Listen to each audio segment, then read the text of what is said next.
Tara, let's explore Cambridge Part 2! Entrance pa lang yan, ha? National Gallery.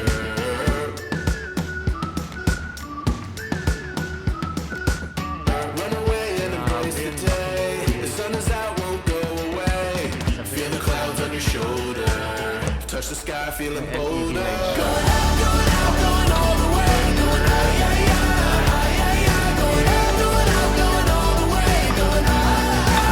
Thank you.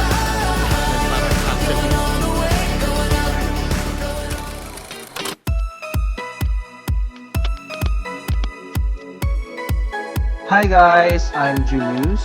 And I'm Tristan. We're chasing adventures one stop at a time. Welcome to our travel vlog.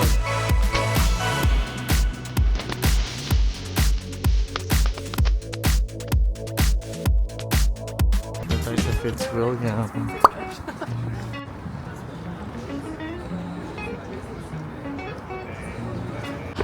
So, pasukin natin ang Fitzwilliam, guys.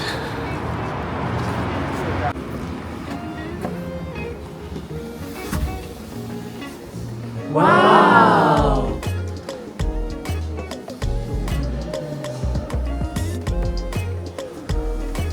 Museum map. So, explore natin. It's from the guide map. Meron siyang 33 rooms. So, ground floor, hinati siya, at saka top floor. At saka meron ding lower ground. Sorry, 36 rooms pala. May school lunchroom pa. So, meron siya. Complete itong museum with cafe, shops, at saka lockers. And just a reminder, you can take pictures and film as long as there is no flash photography. Start muna tayo sa top part. Maigi nandito tayo sa indoor kasi sobrang lamig sa labas. Warm enough din dito. Napaka-regal. Entrance pa lang yan, ha? Fun fact, the Fitzwilliam Museum was created in 1816 after a man named Richard Fitzwilliam gave his books and art to University of Cambridge. It opened to public in 1848 and is now a well-known museum with so many different kinds of arts and historical objects.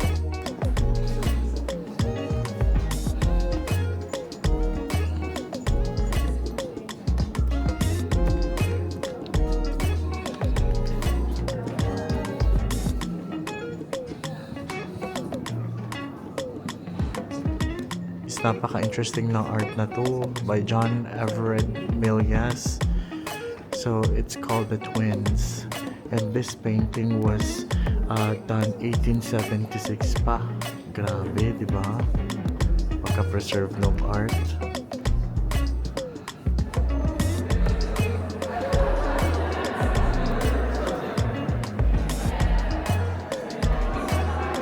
May painting dito si Claude Monet. Naalala nyo? Isa sa mga art na nakita natin sa National Gallery.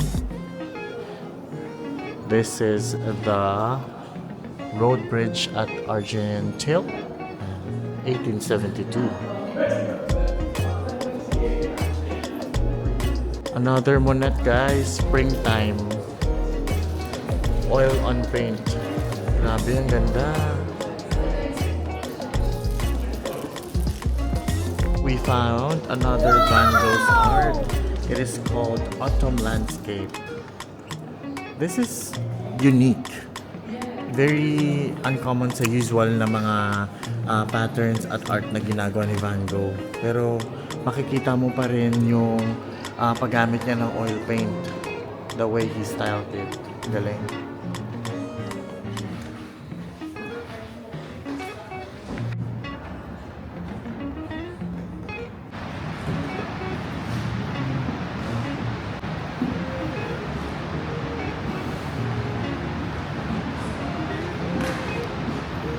Ito naman yung mga art ni Peter Paul Rubens.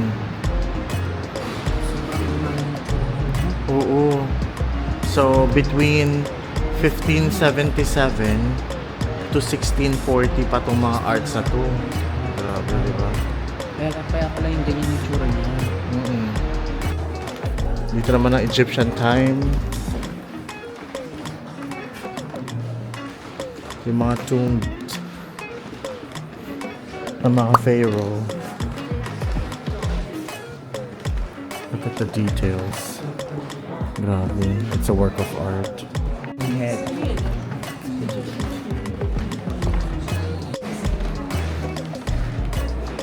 Grabe, sobrang luma na nito. Na-preserve pa nila. So this is granite sarcophagus.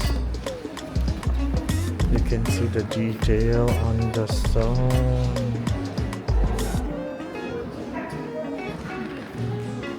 Grabe. This speaks so much of the history, ancient history.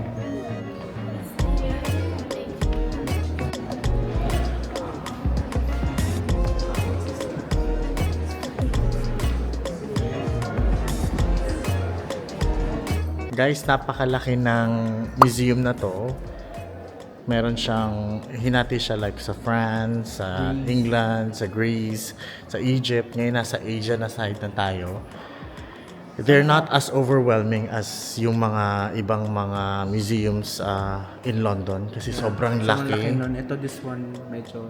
Mas may time kang mag-ikot, no? Tsaka mas ma-appreciate mo yung bawat mga artifacts and then mga arts from ancient times. Though still kulang yung time kasi kung babasahin mo lahat, Oo. medyo kulang ang isang hapon, araw. Yeah. Pero So, ang ganda. Tito tip siguro if you are into a certain kind of art, example yung mga paintings, yan, pwede nyo na lang i-follow yung map, magstay kayo doon, i-explore nyo yun to the extent time you want, or if you're into artifacts, yan, pwede naman kayong pumunta sa area na to, doon dito kayo mag-google ng time. Ang maganda kasi sa mga arts is it gets you inspired of something, di ba? Yung imagination at saka yung artistry nila in the past, na-create nila into something like this. Tapos, na-deliver nila into objects or paintings. Very cool. Lalo na sa mga bata. Maganda siyang matutunan. Even sa mga tulad nating mga adults, it's a wonderful way to learn something new. So if you're into museum, don't miss out the Fitzwilliam Museum here in Cambridge. Ito naman yung mga souvenir shops nila. Katabi dyan ay cafe. So hindi na natin yan ikutin kasi maraming mga tao. Ang kulo, tingnan mo. Diba? Touch of Egypt. Parang yun yung tema nila Oo. this month or this year. Made in ancient Egypt. Ancient Egypt. O, diba? Ano ba to? 6 pounds. Cool. Tignan nyo yung mga bahay dito, guys. Maraming mga bisikleta. I think primarily to go around Cambridge, ginagamit nila yung mga bikes. Ano mo, cute. Kasi hindi lang siya maganda sa katawan, it's also very easy to go around different places. Lalo na dito sa UK or mga places dito sa Cambridge, narrow alley sila. So it's easier to move from one place to another. Huli marunong ka mag-bike? Yeah, I know how to bike. I know how to ride bike. Good for you. Naman tayo sa Museum of Archaeology and Anthropology or MAA. So, let's go. It's also free entry. This museum showcases human history from prehistoric times to the present, with local archaeological finds alongside with global artifacts. Its collection include everything from Roman and Anglo-Saxon objects to cultural items from Africa, Asia, the Americas, and the Pacific. Highlights range from ancient tools and burial finds to striking pieces like towering totem pole and samurai armor.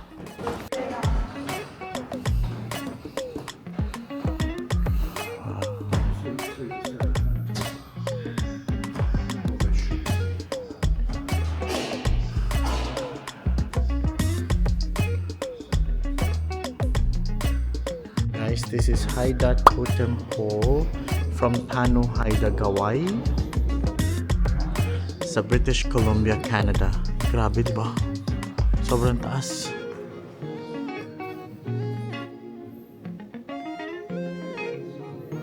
Yan ay mga North Americans na clothes nila.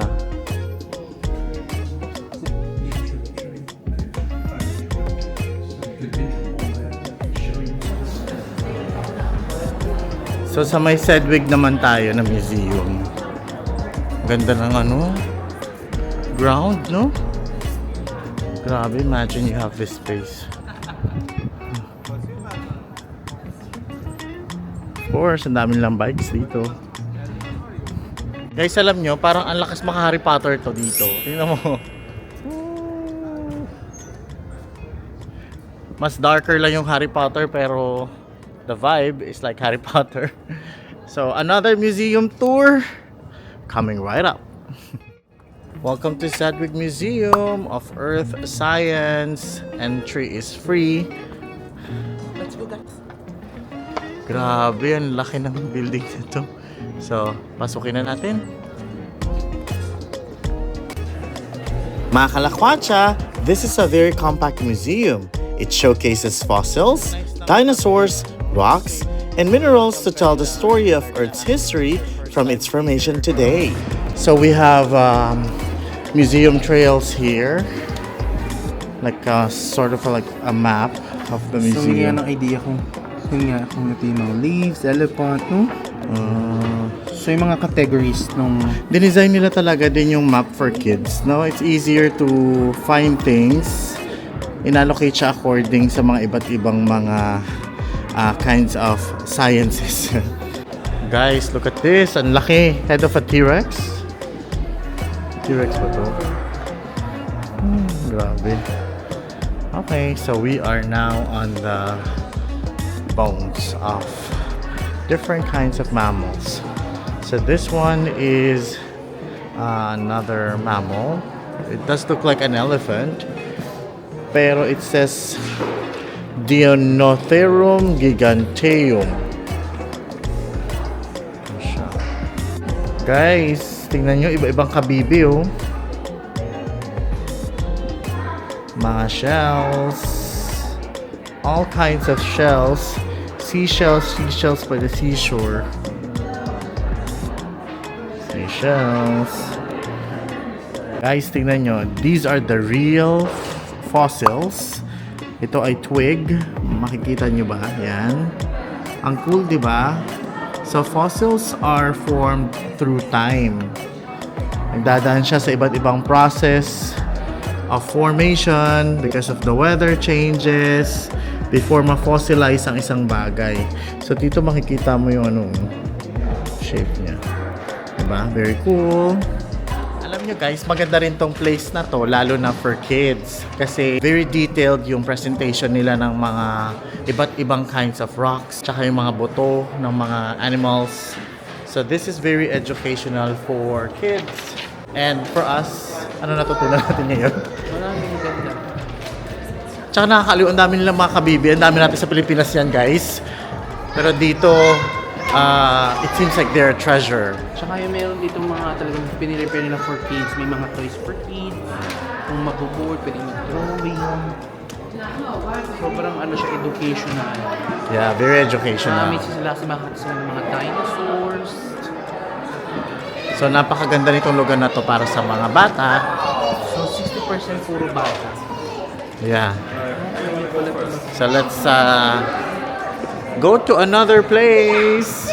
Guys, dito na tayo sa Cambridge Market Square. This market has a lot of mixed street food, fresh produce, clothes, souvenirs, and handmade crafts from local stalls. It's a lively daily market where you can grab a quick meal, pick up unique gifts, or browse everything from vintage items to flowers. Maraming mga bilihan. So, explore muna natin kung ano meron dito. Let's go inside. Tayo. So, merong mga burger, may mga wraps, different kinds of wraps. Mga honey lemonade. Ay, mga lemonade dito, guys. So, may hot, may cold, May fresh fusion. Dito naman, marami na naman mga burgers. Hello! So, di pa open yung ibang shops.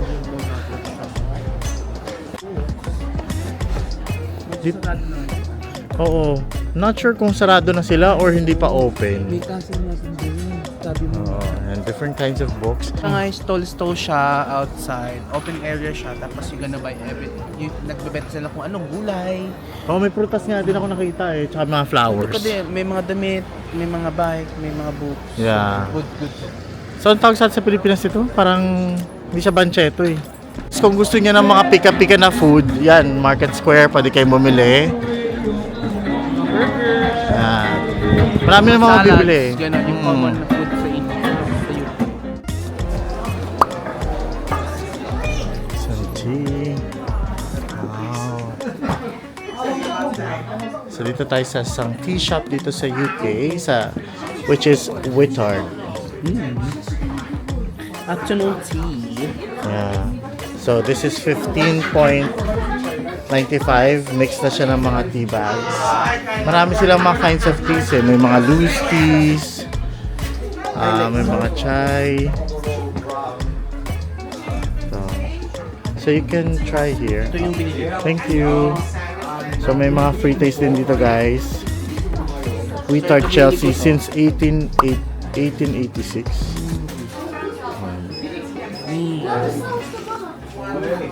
Sarap. Ay, oh, relaxing. Sarap. Busog na tayo. Sarap.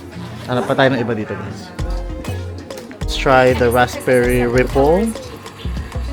Oh, it's so pink. And it's warm. Let's try. Not too sweet as compared to meron kami trinay namin last time eh, pero hindi ito masyado matamis. Sarap pa. You can try first before kayo bumili.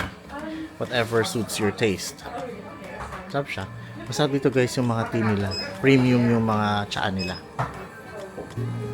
Holy Trinity Church sa Cambridge. If you also want to check, you wanna go to this church, pwede rin kayong pumunta dyan. Ano to? May pinipilahan sila dito na food stall. Ano kaya to? So this is sweet and savory crepes. Okay. Okay.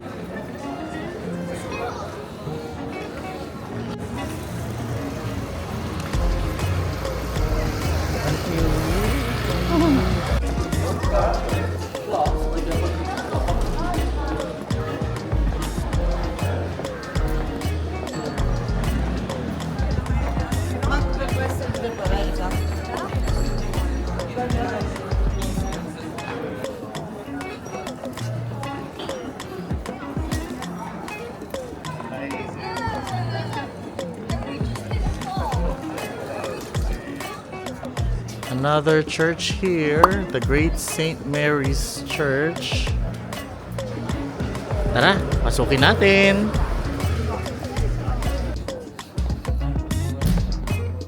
Akala ko mabukas.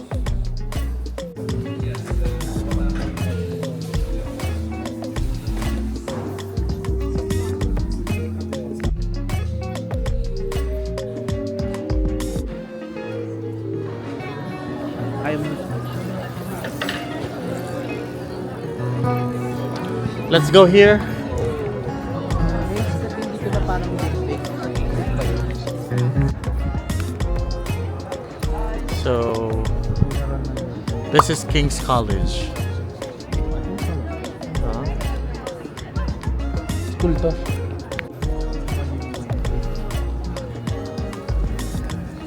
Imagine going in this kind of school, guys. Para kayong mga royals. Dahil parang castle yung school nyo. Coke, Sprite, gano'n. Guys, just across the King's College, yung famous naman na Corpus Clock. So, it's a sculpture of beastly time-eating insects sits atop of this gold handless clock. So, punta natin. So, yung mga tao pumunta rito nagpapapicture. Tingnan nyo yung design, guys. May LED light siya. Parang beast looking nga talaga yung insect sa taas. Yes. Ito yung isa sa mga attractions dito sa Cambridge. Guys, ingat pala kayo dito kasi maraming mga lumilipad na What? helicopter. Kalapate. Paano mag-iingat? Eh, bigla na lang pumupi. Tingnan mo. Yan yung labi kasi marami kasi mga Marami dito lumilipad eh. So, hindi nyo nakikita ngayon. Pero nasa gilid-gilid lang sila ng mga building. So, nakatayo kami dito sa gilid. diba? So, it means you're gonna be lucky. Kunin mo na kasi Oh, wait lang. Kunin ko na yung kunin ko na. nag-ano yan, nagsisink yan sa damit.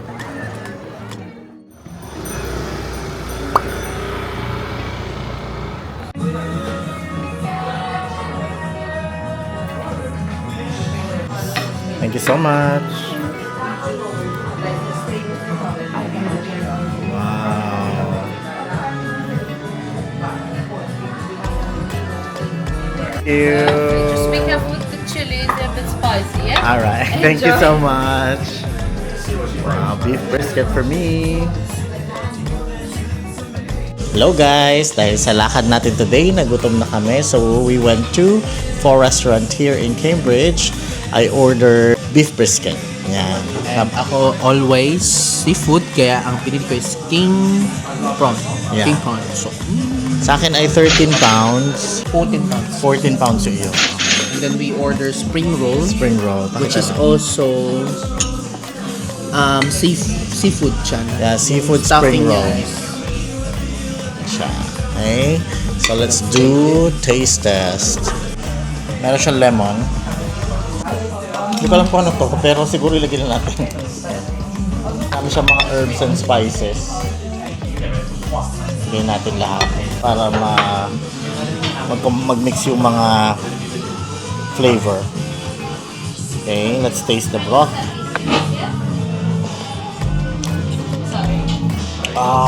May kick yung may kick yung anghang pero ang sarap.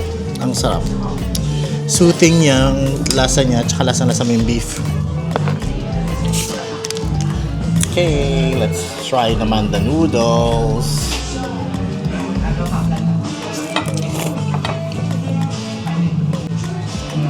Yung noodles niya, yung medyo palapad siya na noodles. Masarap siya. Hindi siya matigas at saka lasang-lasang fresh siya.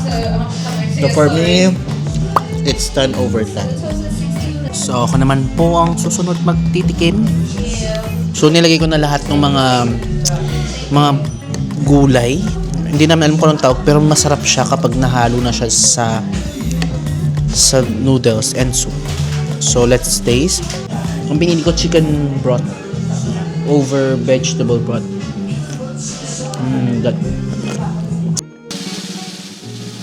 Grabe, ang sarap. Very unique talaga pag Vietnamese food, no? Patikim. Tikman mo. Ang sarap. Ang sarap. Ang sarap na. Iba rin lasa. Nakakadagdag ng lasa yung mga dahon na nilagay natin. For me, parang lasang gamot. Pero dahil pag hinalam mo sa soup, maganda na yung combination niya. Doon medyo hindi na siya, Sa mga herbs yun eh. medyo hindi na siya gano'ng mainit. Kaya kailangan naman kainin siya ng nauna. Ayun yung agad. Sarap. This is 10 of 10. Try naman natin ngayon yung spring roll. Nakakain ko na siya. Ang sarap. Anong mo? Lasa-lasa yung mga Ano siya, sobrang siksik siya. And napakalasa niya. This one is seafood. So, nakikita mo yung mga kulay. Ito yung prawn, no? Kita mo yung prawn dito. So, try ko naman. ang sarap ng suka nila. Yung wrapper niya, crispy. Parang giniling pati yung mga This is seafood, 9, no? 8 pounds, 7 pounds. Parang mga ganun. Medyo Seven to expensive, pero sulit kasi ano siya. Very siksik. Kain tayo ulit.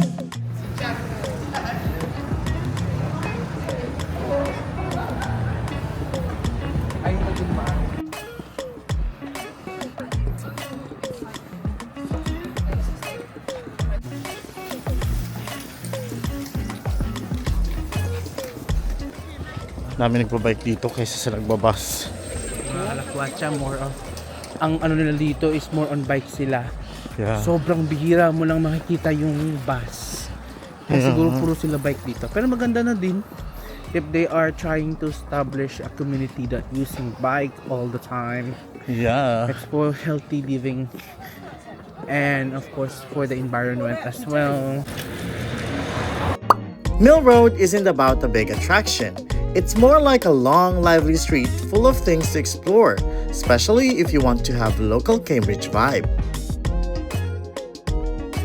Maraming salamat mga kalakwatsa sa pagsama niyo sa adventure natin dito sa Cambridge. Stay tuned kasi marami pa tayong gala na gagawin dito sa England.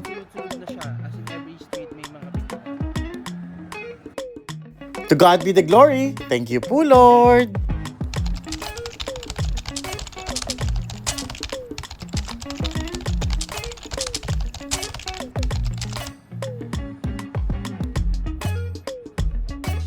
If you enjoyed watching this video, please don't forget to like, subscribe, and comment kayo kung ano paborito nyong museum dito sa Cambridge.